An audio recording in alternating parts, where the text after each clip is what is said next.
Welcome to A Little Box of Paints. My name's Sophie, and today I'm going to show you an easy at-home painting art activity that you can do with your kids and your family while staying safe at home. The activity we're going to do today will involve doing a little bit of finger painting, which is usually a big hit. I'm going to show you how to use just a few colors you may have at home in your fingers and a small piece of paper and a marker to make a nice type of floral painting.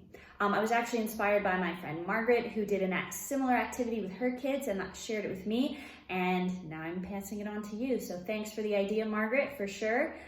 Really appreciate it. So if any of you have cool ideas and you want to share them with me, please do, and I can make an easy video and more people can share the love and spread the art. This activity, I'm going to be using some of the last colored paint that I have in my house. So hopefully it lasts throughout the entire tutorial. I'm going to be using some greens and reds and a bit of black, but I encourage you to experiment with your own kids and your own family to see what kind of materials they want to use. We're going to be painting some flowers using markers for stems and then our fingers for the petals and the center. The reason I picked these colors, red and green and black, is because that is what I have, and also because I'm going to be choosing to make poppies. They're basically my favorite flower, and yeah, I think that they're going to work out well for this project. So to start, materials, I'm going to be using a smaller piece of paper today, simply because when we're finger painting, it's a small little print that you make. So I thought it might be a little easier to work with a smaller piece of paper. Of course, if you've got kids, maybe they're not using their fingers, maybe they want to use the whole hand, that's fine. Then you're going to want a bigger piece of paper. I'm protecting my surface area with my mat. You're going to definitely want to do that for this, probably with newspaper all over the surface area. In fact, if you could do this on the floor, that would be great, in your kitchen somewhere that you can easily wipe up the tile. I've got my Sharpie markers. I've got green and black because I'm going to alternate the colors of my stems. I have a few trays for my paint, 2 colors of green, 2 colors of red, and some black, and a little bit of tape. I am going to tape down the corners of my artwork, which I always do, just to keep it in place with this type of art, because things can move around a little bit. So any type of thicker paint will work for this. Kids finger paint, obviously, tempera paint, craft paint. I'm using acrylic paint because that's what I have. Is this acrylic or gouache? No, it's acrylic. These are just a few little leftover tubes I think I had from when I was painting Christmas cards ages ago. Yeah, so that's probably why they are red and green and black. I wouldn't recommend using watercolor paint. Once again, you need something that's going to be a little bit thicker. So to get started, this is something where you might want to help the little ones out. I'm going to take my marker and start just drawing a few stems, okay? I'm not going to be doing too many. I think I'm probably going to end up with about 4 flowers. So I'm going to do a bit of an alternating design. So I'm going to have a lower stem and then a bigger stem. And I'm going to switch to the black just to kind of jazz it up a bit. A sort of stem in the middle here, and then another one that kind of just comes out a little bit. Okay, so that's that. Now you have to make a choice. Do you want to start with the center of your flower, or do you want to start with the petals?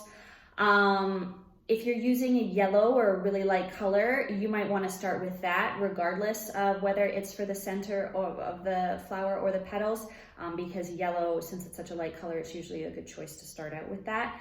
I am actually going to start with the petals for mine, okay? And what I'm going to be doing is I have 2 reds here, but I don't have a lot of one of them. They're both crimsons, but I think they're fairly different because they're 2 different brands, Reeves and then Saks, so we'll see. And I'm going to be layering my fingerprints, so you can watch me do that and see how it's done. Odds are, if you have really little ones doing this, you're just going to have fingerprints everywhere, which is fine. It doesn't have to be perfect.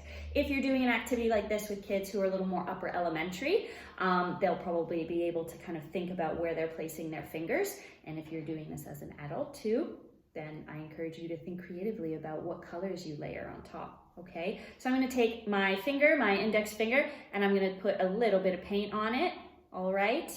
And just get going. And I'm gonna actually double them up to kind of simulate the idea of that poppy, the design of a poppy. Now I may have to kind of move around a little bit here. Oh, no, I can go upside down. All right, there's one. And I'm going to do another one here.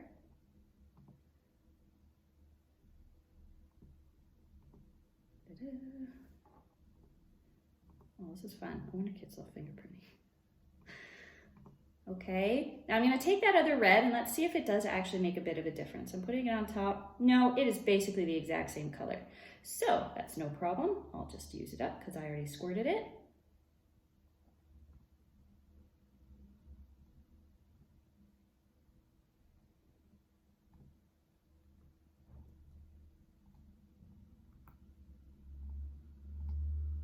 Cute, I love it. Now I'm going to take another finger, and this is where I'm going to kind of mix things up a little bit.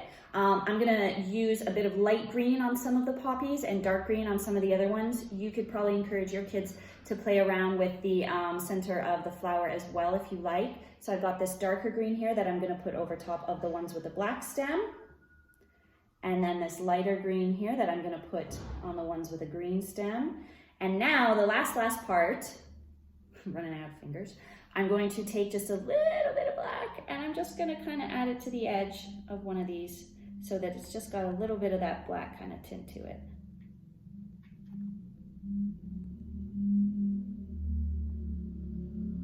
All right, if you have paint left over and you want to experiment with adding some leaves, by all means go for that. You can do a few leaves with your fingers. Little buds almost, it's up to you. Don't really look like poppies, but that's okay. In my mind, they were poppies. Maybe a bit of black here.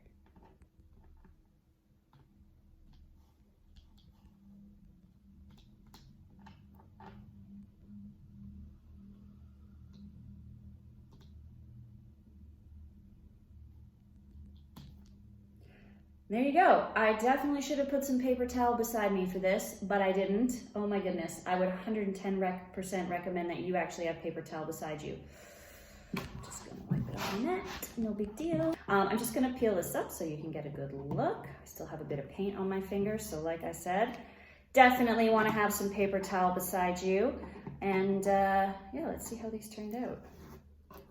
These are nice to give as little gifts to family members. You could mail them in the mail to family members who are maybe quarantining at this time, or people that maybe you haven't seen in a while. It would definitely brighten up their day. You could put them in the window to share with your neighbors.